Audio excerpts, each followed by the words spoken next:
السلام عليكم خوتي الأعزاء.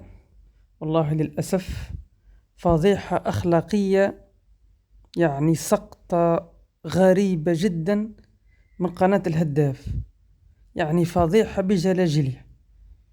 صفحة الهداف في الفيسبوك نشرت قبل قليل فيديو يتضمن كلمات يعني مسيئة وخادشة للحياء، يعني لا يستطيع أحد يعني سماعه.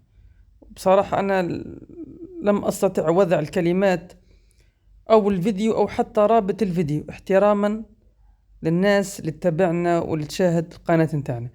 شاهد مناوشات بين هني وبودرامة خلال ودية السياسي والخوة.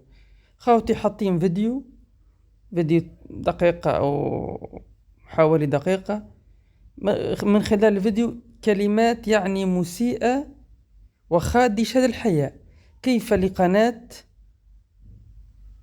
معتمدة من طرف الدولة تحط فيديو وتشاهد الأطفال، يشاهدوا العائلات، يشاهدوا الناس، كلمات يعني للأسف بذيئة جدا.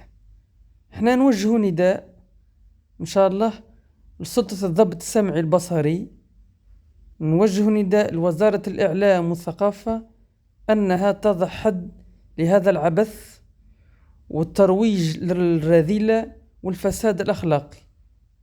فيديو للأسف سقطة غريبة جدا. كيف لقناة مثل هذه القناة أن تضع هذا الفيديو ليشاهده كافة الجزائريين؟ أنا أرى أنه عدم احترام للشعب الجزائري. والسلام عليكم ورحمة الله وبركاته.